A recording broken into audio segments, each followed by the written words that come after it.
தமிழக மக்கள் அனைவருக்கும் எதிரியே வணக்கம். வணக்கம். அதாவது இன்னைக்கு வந்து முக்கியமான ஒரு நிகழ்வாக ஒரு திருவிழா மாதிரி பாண்டிச்சேரியில் வந்து ஒரு நிகழ்வு நடந்திருக்கு. அதாவது என்னென்னா, விஜய் அவர்களுடைய தமிழக வெற்றி கழகம் சார்பாக மிகப்பெரிய ஒரு மாநாடு ஒன்று போட்டிருக்காங்க. ரோட் ஷோ மறுக்கப்பட்ட பேரில் மிகப்பெரிய ஒரு மாநாடுனா லைக் வந்து விக்ரவாண்டி நம்ம தமிழ்நாட்டில் நடந்த மாதிரி மிகப்பெரிய ஒரு மாநாடெல்லாம் கிடையாது.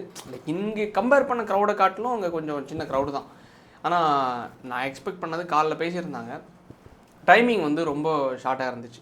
அதிகபட்சம் எனக்கு தெரிஞ்சு ஒரு 15 to 20 மினிட்ஸ், அதிகபட்சம் 15 மினிட்ஸ் பேசியிருப்பாங்கன்னு நினைக்கிறேன்.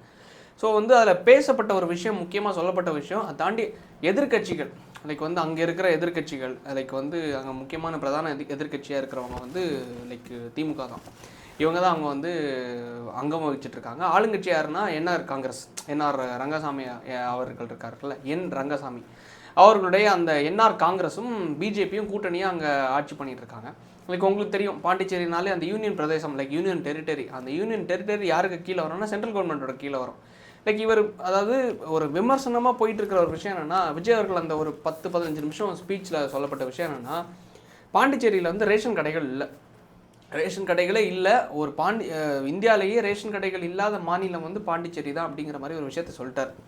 அது உண்மையிலே அந்த இடத்துல ரேஷன் கடைகள் இருக்குது. கடைகளை பாஸ்ட் இயர்ஸில் வந்து திறந்துருக்காங்க. அதுக்கான ஆதாரங்கள் இருக்குது. ரங்கசாமி அவர்களே ஓப்பன் பண்ண ஃபுட்டேஜஸ் எல்லாம் இருக்குது.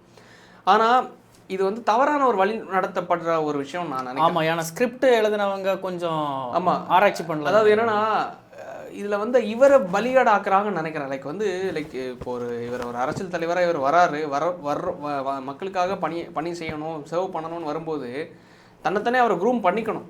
ஆனால் இந்த இடத்துல இன்னொருத்தவங்க வந்து ஒரு ஸ்கிரிப்ட் எழுதி கொடுக்குறது மூலமாக அதை இவர் கன்வே பண்ணும்போது அந்த இடத்துல எதிர்கட்சிகள் அதை ஒரு ஆயுதமாக யூஸ் பண்ணுறாங்கல்ல. லைக் அவர் நல்லவர் கெட்டவருங்கிறது ரெண்டாவது, அவர் வந்து உண்மையை பேசுகிறாரா பொய் பேசுகிறாராங்கிறது ரெண்டாவது. ஆனால் புதுசாக ஒரு மாற்றத்திற்காக ஒரு ஒரு ஒரு மாற்று சக்தியாக வரும்போது மக்கள்கிட்ட இவங்க அப்படி எதிர்கட்சிகள் எல்லாரும் எப்படி அதை போர்ட்ரேட் பண்ணுறாங்கன்னா, பாண்டிச்சேரியில் அந்த மாநாடு நடந்துச்சு. இங்கே தமிழ்நாட்டில் ஒட்டுமொத்த ஐடிவிங்க லைக் டிஎம்கேயோட ஐடிவிங்க என்ன பண்ணிட்டாங்க, இது ஒரு தற்கொலை கூட்டம்னு சொல்லிட்டு இன்னும் எஃபெக்டிவாக காட்டுறதுக்கு ஒரு தலைவனுக்கு ஒரு பாண்டிச்சேரியில் ரேஷன் கடை இருக்கிறது கூட தெரில அப்படிங்கிற மாதிரி போர்ட்ரேட் பண்ணி அடிக்க ஆரம்பிக்கிறாங்க. இதுக்கு தான் நாங்கள் வந்து விஜயையும் தற்கொலைன்னு சொல்லிட்டு சொல்கிறோம் அப்படின்னு சொல்லிட்டு ட்விட்டர், இன்ஸ்டாகிராம், ஃபேஸ்புக் எல்லா இடத்துலையும் வச்சு கலாய்க்க ஆரம்பிச்சிட்டாங்க. உண்மையில் என்னென்னா, அங்கே வந்து ரேஷன் கடைகள் இருக்குது. ஆனால் அந்த ரேஷன் கடைகள் எப்படின்னா லைக் வந்து இப்போ இங்கே ஸ்டேட் கவர்மெண்ட்டோட கண்ட்ரோலில் வருதுன்னு வைங்களேன். யூனியன் டெரிட்டரிஸ் ஒன்றிய லைக் வந்து ஸ்டேட் அட்டானமஸ், அதாவது மாநில சுயாட்சி இல்லாத மிகப்பெரிய லெவல்லாம் கிடையாது. அவங்களுக்கு வந்து மாநில சுயாட்சியே கிடையாது. லைக் வந்து அவங்க வந்து ஒரு அப்சல்யூட் பவருங்கிறதே யூனியன் டெரிட்டரிஸ்க்கு கிடையாது. பேருக்கு தான் முதலமைச்சராக ரங்கசாமி அவர்கள் இருப்பாங்க. ஆனால் அப்சல்யூட்டாக எடுக்கக்கூடிய டிசிஷன்ஸ் இப்போ எப்படின்னா, லைக் வந்து கிட்டத்தட்ட ஒரு 30 தொகுதிகள் இருக்குது. மொத்தமாகவே 30 தொகுதிகள் தான். தமிழ்நாட்டை நீங்கள் பார்த்தீங்கன்னா 234 தொகுதிகள் இருக்குது. அங்கே வந்து லைக் காரைக்கால், பாண்டிச்சேரி, அதாவது மொத்தமாக எனக்கு தெரிஞ்ச ஒரு 4 மாவட்டங்கள். அந்த 4 மாவட்டங்களில் பாண்டிச்சேரி ஒரு மாவட்டம், காரைக்கால் ஒரு மாவட்டம், அடுத்தது மேகா, அதுக்கடுத்து யானம்னு சொல்லிட்டு இன்னொரு 2 மாவட்டம், சென்ட்ரல் மாவட்டம். அங்கே இருக்கிற 4 மாவட்டங்கள் தான். அதில் பாண்டிச்சேரிக்கு கீழே, அந்த பாண்டிச்சேரி மாவட்டத்துக்கு கீழே மட்டுமே கிட்டத்தட்ட 6 தொகுதிகள், காரைக்காலுக்கு கீழே 2 தொகுதிகள், லைக் அதை தாண்டி இல்லை பாண்டிச்சேரிக்கு கீழே மட்டும் 21 தொகுதிகள், அதை தாண்டி காரைக்காலில் 6 தொகுதிகள், 2 வந்து மாகியில் இருக்குது, இன்னொன்று வந்து யானமில் இருக்குது. மொத்தமாக 30 தொகுதிகள் வந்து பாண்டிச்சேரியில் இருக்குது. இந்த 30 தொகுதிகளை நீங்கள் பார்த்தீங்கன்னா பாண்டிச்சேரியில் இருக்கிறது மட்டும்தான் கொஞ்சம் பெரிய தொகுதிகள். அதை தாண்டி மிச்சம் இருக்கிறது எல்லாமே நம்ம இந்த வார்டு லைக் வார்டுகளில் மொத்தமாகவே 2000 ஓட்டு 1000 ஓட்டு, அங்கோட மொத்த வாக்குகள் நீங்கள் எண்ணிங்கன்னா 2011 லைக் சென்செக்ஸ் அடிப்படையில் கிட்டத்தட்ட ஒரு 11 லட்சம் வாக்குகள் தான் மொத்த ஓட்டு. இப்போ நம்ம ஊரில் நம்ம தொகுதிகள் எல்லாம் பார்த்தீங்கன்னா ஒவ்வொரு தொகுதிகளில் 2 லட்சம் 3 லட்சம் ஓட்டுகள் இருக்கும். 234 தொகுதி, கிட்டத்தட்ட ஒரு 8 கோடி மக்கள் தொகை வந்து நம்ம தமிழ்நாட்டில் இருக்காங்க. ஆனால் பாண்டிச்சேரி பொறுத்த மட்டும் மொத்தமாகவே 11 lakhs தான். இன்றைக்கி இருக்கிற கணக்குப்படி பார்த்தா 12 to 13 lakhs, அதிகபட்சம் 15 லட்சம் மக்கள் அவ்வளோதாங்க இருக்காங்க. ஸோ அந்த இடத்துல இந்த 30 தொகுதிகள் மட்டும் வச்சு அவங்கள அரசு அமைக்கிறதுங்கிறது ரொம்ப எளிதான ஒரு விஷயம். அதை வந்து என்ஆர் காங்கிரஸ் பிடிச்சிருக்காங்க. என்ஆர் காங்கிரஸ் பிடிச்சது வந்து கூட்டணி வந்து பிஜேபியோட கூட்டணி. இவங்க மேலே இருக்கிற கூட்டணினா இவங்களோட அப்சல்யூட் பவரால் இவங்களால் ஒரு டிசிஷனை எடுக்க முடியாது. இப்போ அவங்க ஒரு ரேஷன் கடை இருக்குன்னு வைங்களேன், அந்த ரேஷன் கடைக்காக பொருட்களை சப்ளை பண்ணுறது யாருன்னா லைக் வந்து எஃப்சிஏன்னு சொல்லுவாங்க. அதாவது அது வந்து யாருக்குன்னா ஃபுட்ஸ் கார்பரேஷன் ஆஃப் இந்தியா. இந்த ஃபுட் கார்பரேஷன் ஆஃப் இந்தியா யாருக்கு கீழே இருக்குன்னா சென்ட்ரல் கவர்மெண்ட்டோட கீழே இருக்குது. சென்ட்ரல் கவர்மெண்ட் தான் இவங்களுக்கு வந்து இந்த ப்ராடக்ட் ஸ்டாக்ஸ் எல்லாமே அங்கேருந்து சப்ளை பண்ணுவாங்க. இவங்க சப்ளை பண்ணி அதை வந்து லைக் ஃபேக்ட் செக் பண்ணுற மாதிரி ஃபுட் செக் பண்ணி கரெக்டாக அது கரெக்டான அளவில் இருக்கா இல்லை டேமேஜ்டா இல்லையா கரெக்டான அளவு செக் பண்ணுறது எல்லாமே கவர்மெண்ட் சென்ட்ரல் கவர்மெண்டோட ரெஸ்பான்சிபிலிட்டிஸ். அதோட ப்ரைஸஸ் ஃபிக்ஸ் பண்ணுறது முதல் அதை தாண்டி எலிஜிபிலிட்டி அண்ட் நேஷனல் ரூல்ஸஸ் எல்லாத்தையுமே ஃபிக்ஸ் பண்ணுறது எல்லாமே என்னென்னா NFSA, அதாவது national food security act comes under central government. எல்லாமே மத்திய அரசாங்கம் தான் பண்ணுறாங்க. காரணம் என்னென்னா யூனியன் டெரிட்டரினாலே உங்களுக்கு மத்திய அரசாங்கம் ப்ளஸ் வந்து ஸ்டேட் கவர்மெண்ட் ஒரு டம்மி மாதிரி இருப்பாங்க. இவங்க வந்து யாருக்கு கீழே வேலை பார்த்துருக்காங்கன்னா கவர்னர். அங்கே வந்து கவர்னர் வந்து லெப்டினன்ட் கவர்னர்னு சொல்லுவாங்க. அதாவது லைக் எப்படி சொல்லுன்னா சென்ட்ரல் கவர்மெண்ட் வந்து அங்கே இருக்க பிரசிடென்ட் வந்து இவங்களை அப்பாயின்ட் பண்ணுவாங்க. President plus governor. பிரசிடென்ட் வந்து இவங்களை அப்பாயின்ட் பண்ணுவாங்க. அவங்கள யார் அப்பாயின்ட் பண்ணுவாங்கன்னா சென்ட்ரல் கவர்மெண்ட். ஸோ என்ன தான் சுற்றி வளைச்சி பார்த்தாலும் சென்ட்ரல் கவர்மெண்ட்டுக்கு கட்டுப்பாட்டில் தான் இந்த யூனியன் டெரிட்டரி இருக்குது. ஸோ அவங்க தான் ஃபுட் சப்ளை பண்ணுறாங்க, FCAக்கு கீழே ஃபுட் சப்ளை பண்ணுறாங்க. அதை தாண்டி வந்து இது எல்லாத்தையும் கட்டமைக்கிறது வந்து சென்ட்ரல் கவர்மெண்ட். ஸோ இவர் யார் கேள்வி எழுப்புறாங்கன்னா லைக் வந்து ஒரு மாநிலத்துக்கு ரேஷன் கடைகளே இல்லை அப்படிங்கிற ஒரு விஷயத்த ஒரு ஃபேக்ட் செக்கில் வந்து தப்பு நடக்குதா, எழுதி கொடுத்தவங்க வந்து தப்பு பண்ணுறான்னா அதை தாண்டி வந்து அதில் ரோல் ப்ளே பண்ணது என்னன்னா ஜான் ஆரோக்கியசாமி. கண்டிப்பாக இந்த மாதிரி வந்து நான் ஓப்பனாக சொல்கிறேன், நீங்கள் யார் திட்டினாலும் பிரச்சனை இல்லை. தற்கொலைகளை ஹையர் பண்ணி இந்த மாதிரி வச்சுக்கிட்டோன்னா இந்த கட்சியை தற்கொலைகள்னு சொல்லாமல் மக்கள் எப்படி அதை வந்து இவங்க எதிர்கட்சிகள் அதை ஆயுதமாக யூஸ் பண்ணிப்பாங்க. அதாவது என்னென்னா மாற்றத்திற்காக நம்ம வரோம், மாற்றத்திற்காக வரும்போது நம்மக்கிட்ட எந்த ஒரு தவறையும் எதிரில் இருக்கிறவன் எடுத்துக்கக்கூடாது. எதிரில் இருக்கிறவன் எடுத்துக்கக்கூடாதுன்னா நம்ம அதை வந்து படிப்படியாக பல விமர்சனங்கள். இப்போது நீங்கள் வந்து விக்கிரவாண்டி மாநாடு எடுத்துக்கோங்களேன். அந்த மாநாட்டில் வந்து நம்ம மேலே பெரிய விமர்சனம் வைக்கப்பட்டுச்சான்னு கேட்டால் கிடையாது. சரி, அடுத்த மாநாட்டில் பார்க்கலாம், இவர் எப்படி ப்ரெஸ் மீட்டை பார்க்குறாருன்னு பார்ப்போம். அப்போ அந்த மாநாட்டில் அவங்க வச்ச குற்றச்சாட்டு என்னென்னா இவர் அதுக்கு அடுத்தது பனையூரில் தான் இருப்பார், மக்களை சந்திக்க வர மாட்டேங்கிறாரு அப்படின்னு. அடுத்து தண்ணி பிரச்சனை வந்துச்சு, மக்களை சந்திக்க வரல அப்படிங்கிற மாதிரி. ஒர்க் ஃப்ரம் ஹோம் பொலிட்டிஷியன் அப்படிங்கிற மாதிரி ஒரு குற்றச்சாட்டை வச்சானுங்க. அந்த குற்றச்சாட்டுக்கு அடுத்ததாக மிகப்பெரிய ஒரு குற்றச்சாட்டு இதில் வந்துச்சு, கரூரில் நேரத்துக்கு வரல, கூட்டத்தை கட்டுப்படுத்த தரல, மக்களை கொண்டுட்டாங்க அப்படிங்கிற மாதிரி எதிர்கட்சி ஒரு குற்றச்சாட்டை வச்சாங்க. சரி, அந்த குற்றச்சாட்டுக்கு அடுத்ததா கொள்கை கோட்பாடு அதுக்கு அடுத்ததா இவங்களுக்கு கொள்கையே இல்லை. அதாவது இது எல்லா குற்றச்சாட்டுமே ஸ்டில் வந்து இவனுங்க வச்சுட்டே தான் இருக்காங்க. ஒர்க் ஃப்ரம் ஹோம் பொலிட்டிஷியன், கொள்கையிலே இவங்களுக்கு கொள்கையற்ற கூட்டம், தற்கொலை கூட்டம் அப்படிங்க வச்சுட்டு தான் இருக்காங்க. ஆனால் அப்படி வைக்கிற பட்சத்தில் கட்சிக்காரங்க அப்படி நல்லா தான் நடந்துக்கிறாங்களான்னு கேட்டால் கையை கடிச்சிட்டு இருக்காங்க. ஸோ அப்போ கையை கடிக்கிறத எப்படி இவங்க வந்து நாம் தமிழர் கட்சி உட்பட எல்லாரும் தான், நாம் தமிழர் கட்சி உட்பட திமுக உட்பட எல்லா கட்சிகளும் ஒரு தற்கொலை கூட்டம் மாதிரியே ஃபார்ம் பண்ணுறாங்க. ஸோ அதை தாண்டி வந்து இன்றைக்கி நம்ம பேசிகிட்டு இருக்கிறது ஒரு மாநிலத்தில் ஒரு ரேஷன் கடைகளே இல்லை. இருக்கிற பட்சத்தில் அவங்க வந்து எழுதி கொடுக்குறவங்க கரெக்டாக எழுதி கொடுக்கலாம்ல, இவருக்கு சொல்லிக் கொடுக்குறவங்க கரெக்டாக சொல்லிக் கொடுக்கலாம்ல. சரி, இவருக்கு தான் டைம் இல்லை, இவர் வந்து ஸ்பீச்சை மக்கள்கிட்ட கன்வே பண்ணிட்டு பேசிட்டு போகிறாருன்னா எதுக்கு இந்த ஸ்ட்ராட்டஜி டீம்? ஆமாம், அவர் எந்த அளவு தற்கொலைன்னா கொள்கை கோட்பாடுக்கு பதிலாக வாக்குறுதிகளை எழுதி கொடுத்து விட்டுருக்காரு. இல்லை, அதான் ஜான் ஆரோக்கியசாமி. அதுதான் கொள்கை கோட்பாடுனா என்ன, அதை வந்து நீங்கள் வந்து அதை எப்படி சொல்கிறதுனா சாட்டை வந்து ஒரு பட்டிமன்றத்தில் கேட்பார், இது வந்து கொள்கை, சாரி இது வந்து கோட்பாடு, உன் கொள்கை என்ன அப்படிங்கிற மாதிரி யார்கிட்டனா லலிதா மணி அவர்கள்கிட்ட.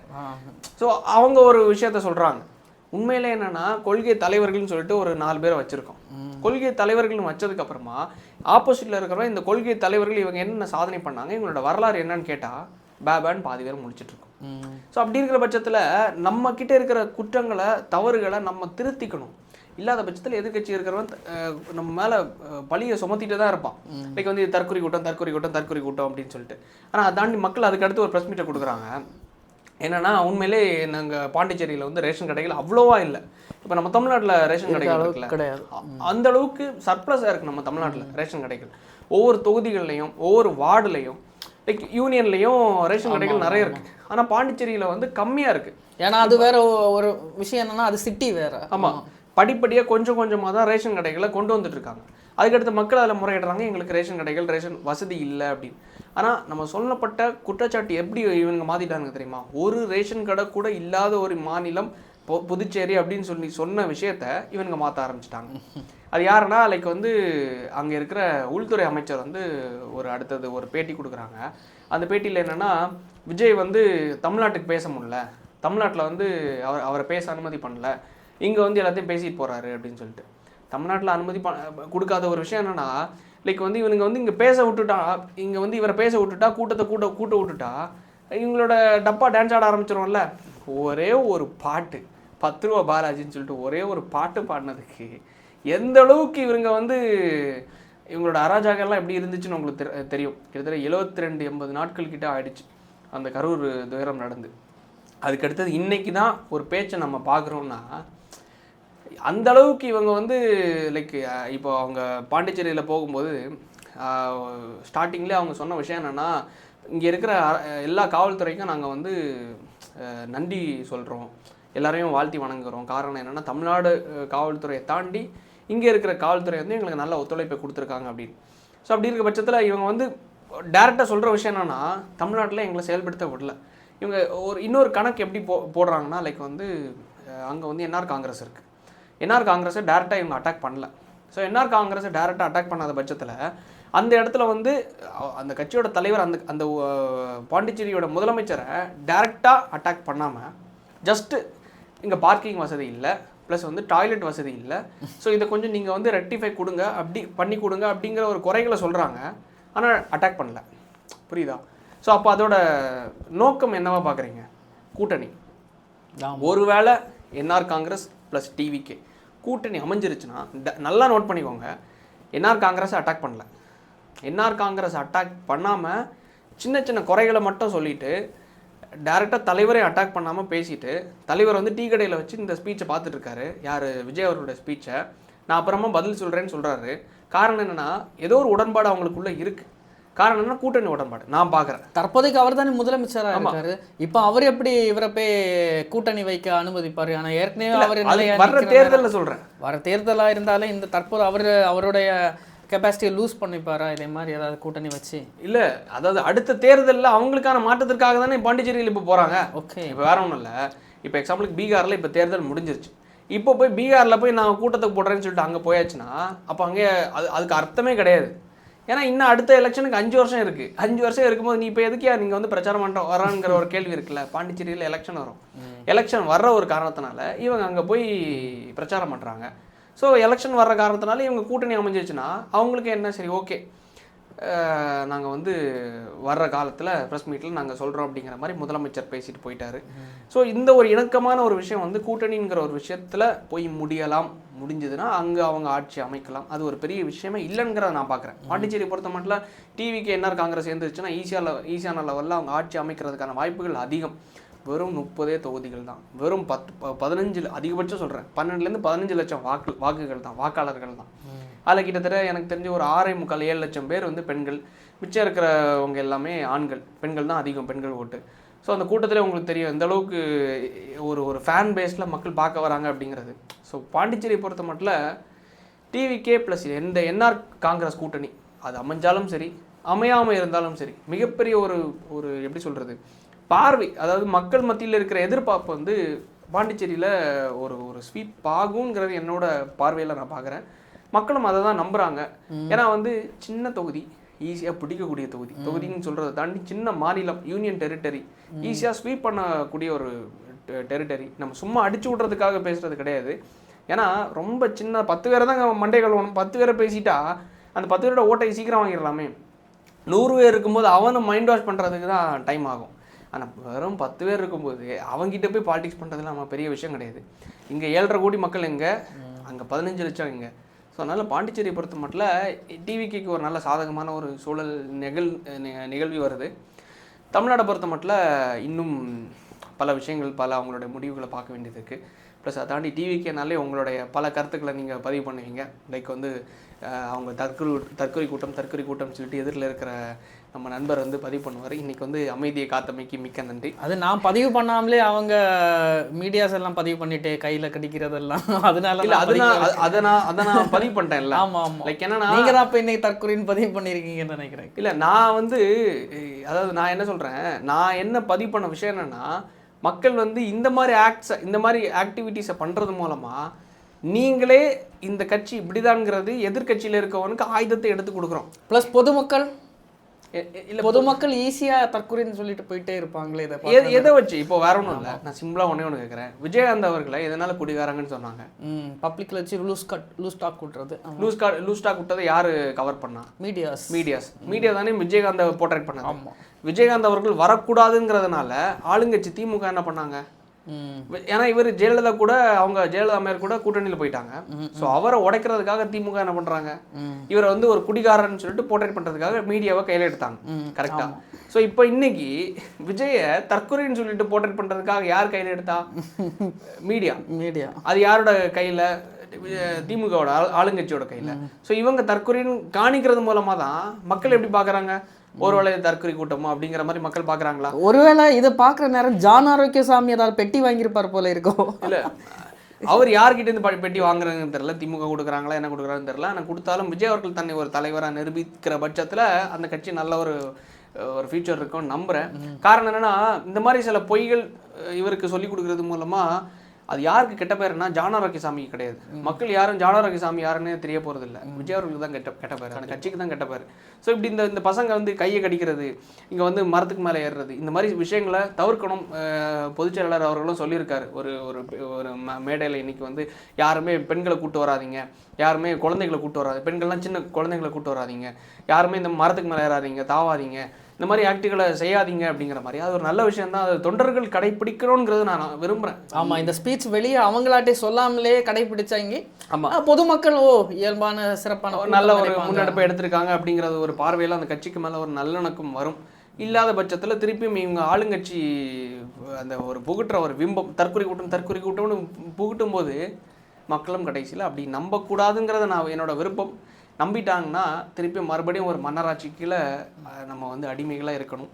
அப்படி ஒரு நிலைமை வராது என்கிறத நம்பி மக்கள் நல்ல ஒரு கட்சிக்கு ஒரு வாக்கினை செலுத்தி தமிழ்நாட்டுக்கான ஒரு விடிவு காலத்தை கொடுப்பீங்க என்று நம்பி விடைபெறுகிறோம். நன்றி, வணக்கம்.